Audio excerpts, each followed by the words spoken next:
अवधूत चिंतन श्री गुरुदेव दत्त श्रीपाद श्री वल्लभ लीलामृत अध्याय 7 भाग 3। स्वामी, कोणत्या जन्माच्या पुण्यफलाने व वरदानाने आपल्या दर्शनाचे भाग्य मला मिळाले आहे। मी धन्य झालो। हे देवादिदेवा, येणाऱ्या काही दिवसात माझ्या घरी पितृश्राद्ध आहे। त्या दिवशी आपण माझ्या घरी भोक्त्याच्या रूपाने यावे असे आमंत्रण मी देत आहे। श्री दत्त प्रभू विष्णू दत्ताला म्हणाले, हे ब्राह्मणोत्तमा, मी तर चांडाळ आहे। मी आपल्या घरी आल्यास आपल्या घरचे श्राद्ध निष्फळ होईल। तुमचे पितर नरकात जातील। माझ्यासारख्या चांडाळाला तुझ्या घरी श्राद्धाचे जेवण दिल्यास अनाचारच होईल। हे ऐकून विष्णू दत्त म्हणाले, हे दत्तप्रभू, आचार केल्याने काय फायदा आहे? अनाचाराने माझा काय तोटा आहे? आपण योगीश्वरेश्वर सर्वाभीष्ट प्रदाता आहात। सर्व जीवांना सद्गती देणारे आपणच आहात। आपणच सर्वांचे रक्षण करणारे सद्गुरुनाथ आहात। आपल्याला कर्माच्या विषयी काही देणे घेणे नाही। आपल्याला आमच्या विषयी जर दया प्रेम वाटत असेल तर आमच्या पितरांना व वंशजांना सद्गती प्राप्त होईल। जर आपण आमच्या घरी येण्यासाठी अनुच्छुक असाल तर मी आपले पाय सोडणारच नाही। श्री दत्त प्रभूंनी विष्णू दत्ताच्या भक्तीवर प्रसन्न होऊन त्याला निज रूपात दर्शन दिले। त्याच वेळी लांब उभी असलेली विष्णू दत्तची पत्नी सुशीला जवळ आली व स्वामींना तिने भक्तिपूर्वक नमस्कार केला। श्री दत्त स्वामींनी त्या दाम्पत्याला त्यांच्या घरी येण्याचे वचन देऊन अनुग्रहित केले। स्वामींचा अनुग्रह मिळताच सुशीला विष्णू दत्त खूपच आश्चर्यचकित झाले व आजूबाजूचा परिसर निरखू लागले। तेथे मेलेल्या गाढवाचे शरीर, हाडे, मांस काहीच नव्हते। सर्व परिसर सुगंधित पुष्पवाटिकेत रूपांतरित झालेला होता। श्री दत्त प्रभूंनी त्रिमूर्ती स्वरूपात 3 मुखे व 6 बाहूंच्या रूपात त्यांना दर्शन दिले। कुत्रे वेदात रूपांतरित झाले तर कावळे शास्त्रांच्या रूपात बदललेले दिसले। सुशीला व विष्णू दत्ताला अत्यंत आश्चर्य होऊन आनंदा अनुभूती मिळाली। त्यांनी पुन्हा श्री दत्त प्रभूंना नमस्कार केला व म्हणाले, हे प्रभू, आम्ही धन्य झालो। आमचे माता पिता पण धन्य झाले। आपल्या दर्शन भाग्याने आमचे सर्व कुळ पवित्र झाले आहे। श्री देवदेवतांच्या कृपेने आमच्यासारख्या अल्पबुद्धींना आपल्या दिव्य पाद पद्मांचे दर्शन घडले। सुशीला व विष्णू दत्ताने श्री दत्त प्रभूंची अनेक प्रकारे संकीर्तन करून स्तुती केली आणि नमस्कार करून घरी परतण्याची अनुमती स्वामींच्याकडे मागितली। तेव्हा दत्तप्रभू म्हणाले, हे ब्राह्मणोत्तमा, आपल्या घरी होणाऱ्या पितृकार्यासाठी माझ्या समान आणखी 2 व्यक्तींना भोक्ता म्हणून आमंत्रित कर। असे सांगून ते अंतर्धान पावले। ब्राह्मण दाम्पत्य आपल्या घरी परत जाताना त्यांच्याबरोबर आलेल्या ब्रह्म राक्षसाला धन्यवाद देत म्हणाले, हे राक्षस रत्न, आपण आमचे भाग्यविधाता आहात। श्री दत्तप्रभू आमच्या घरी भोक्त्याच्या रूपात येणार आहेत। त्यांच्या समान लोकांनाही बोलावण्यास स्वामींनी आज्ञा दिली आहे। आम्ही काय करावे? कोणास आमंत्रित करावे? तेव्हा ब्रह्मराक्षस म्हणाला, हे विष्णू दत्ता, आपण दोघेही किती भोळे आहात। आमचे श्री दत्त स्वामी सकल देवतांचे स्वरूप आहेत। ते जिथे कुठे असतील तिथे सर्व देवता उपस्थितच असतात। याविषयी आपण काहीही विचार करू नका। ठरविलेले कार्य तुम्ही आरंभ करा। बाकी इतर सर्व स्वामी बघूनच घेतील। तुमच्यावर दत्त स्वामींचा अनुग्रह झालेलाच आहे।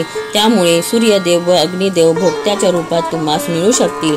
याकरिता श्राद्धाची जी तयारी करायची आहे ती तुम्ही सुरू करावी। असे म्हणून ब्रह्मराक्षस पण निघून गेला।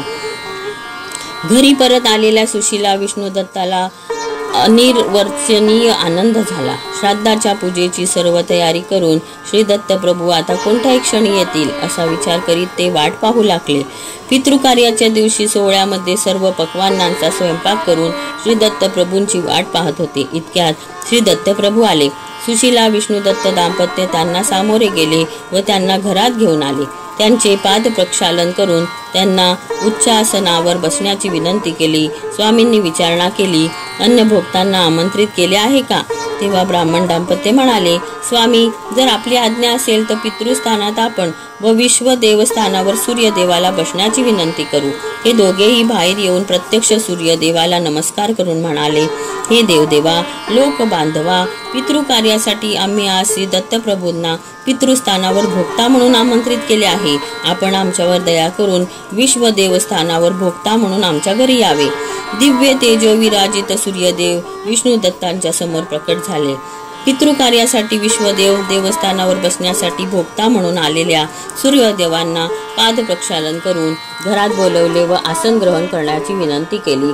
तेवढा श्री दत्त प्रभू म्हणाले, हे विष्णू दत्ता, तिसरा भोक्ता येत नाही तोपर्यंत भोजन सुरू करता येत नाही.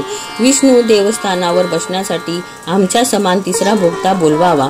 श्री दत्त प्रभूंनी असे सांगताच पत्नीजवळ जाऊन याविषयी चर्चा केली. थोडा विचार करून सुशीलाने दररोज होम करीत असलेल्या अग्निकुंडातील अग्निदेवाला प्रार्थना केली.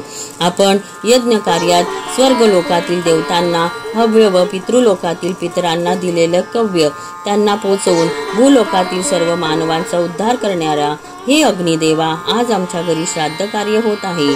श्री दत्त प्रभू पितृभोक्ता व सूर्यदेव विश्वदेव स्थानावर भोक्ता म्हणून आलेले आहेत. तिसऱ्या विष्णू देवस्थानावर आपण भोक्त्याच्या रूपात यावे अशी प्रार्थना आम्ही करीत आहोत. तत्क्षणी अग्निदेव त्यांच्या समोर आपल्या दिव्य रूपात प्रकट झाले. सुशीला विष्णू दत्त दाम्पत्याने यथाविधी भक्ती श्रद्धापूर्वक श्राद्ध कर्म संपन्न केले.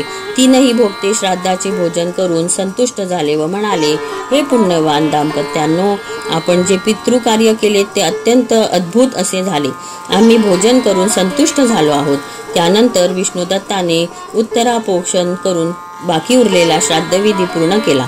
श्री दत्तप्रभूंचे 78 शतनाम घेत 108 वेळा त्यांना नमस्कार केला.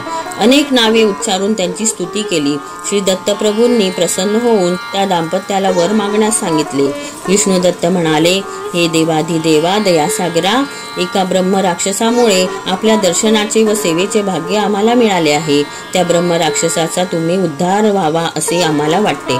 त्यासाठी काही उपाय सुचवावा. विष्णू दत्ताच्या मनातील ब्रह्म राक्षसाबद्दलची करुणा पाहून श्री दत्त प्रभू म्हणाले, श्राद्धासाठी केलेल्या अन्नातील उच्चिष्टान्न जर ब्रह्म राक्षसाने ग्रहण केले तर त्याला मुक्ती मिळेल. तुला ब्रह्म राक्षसाने माझे दर्शन घडवले, त्यामुळे त्याला ब्रह्मलोकाची प्राप्ती होईल.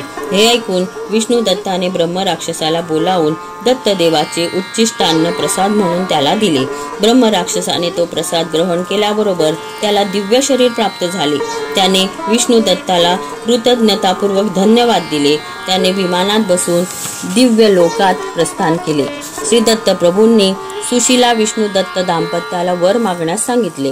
विष्णू दत्त म्हणाला, कलियुगात आपल्याला पूर्वजन्मातील दुष्कृत्यांमुळे मानवाला अनेक बाधा पीडा झाल्या आहेत. त्यांचे निवारण करण्यासाठी उपाय सांगावा. श्री दत्तात्रेयांनी श्री दत्तात्रेय द्वादशाक्षरी महामंत्र, श्री दत्तात्रेय माला महामंत्र, वैद्य विद्या व मूलिका तंत्राचा दाम्पत्याला उपदेश केला. ते म्हणाले, हे विष्णू दत्ता, आपण दोघांनी पीडित लोकांची सेवा करून सर्व लोकांना दत्त भक्तीचा उत्तम मार्ग आपल्या कृतीने दाखवून द्या. आतापासून आपल्या सर्व पितरांना मुक्ती मिळाली आहे. पुन्हा श्री दत्तप्रभूंनी सुशीला विष्णू दत्ताला वर मागण्यास सांगितले, परंतु ते दोघे म्हणाले, आम्हाला आता कशाचीही इच्छा नाही. श्री दत्तप्रभू त्यांची भक्ती पाहून खूपच संतुष्ट झाले व स्वतःच म्हणाले, मी तुमच्या पोटी पुत्र रूपाने जन्म घेणार आहे. त्यावर सुशीला विष्णू दत्त म्हणाले, या जन्मात आमचे संतान प्राप्तीचे वय राहिलेले नाही. पुढील जन्मी हा योग यावा असे वरदान द्यावे. श्री दत्तप्रभू म्हणाले, पुढील जन्मी आपण दोघे सुमती राजशर्मा या नावाने पिटिकापुरात जन्म घेऊन माझी सेवा कराल. त्यावेळी मी आपल्या पोटी पुत्र रूपाने जन्म घेणार आहे असे सांगून श्री दत्तप्रभू अंतर्धान झाले. विष्णू दत्त सुद्धा श्री दत्तप्रभूंनी उपदेश केलेल्या विद्येचा उपयोग करून अनेक लोकांचे रोग निवारण व पीडा दूर करून उत्तम दत्तभक्त म्हणून प्रसिद्ध झाला. अंतकालात सुशीला व विष्णू दत्त श्री दत्तप्रभूंच्या सानिध्यात पोहोचले असे योगेश्वराने सुमती राजशर्माला सांगितले.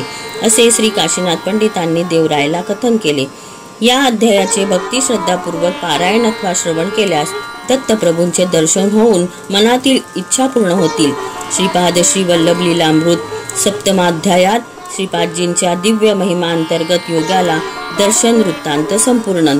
अवधूत चिंतन श्री गुरुदेव दत्त श्रीपाद राजम शरणम प्रपद्ये. दिगंबरा दिगंबरा श्रीपाद वल्लभ दिगंबरा.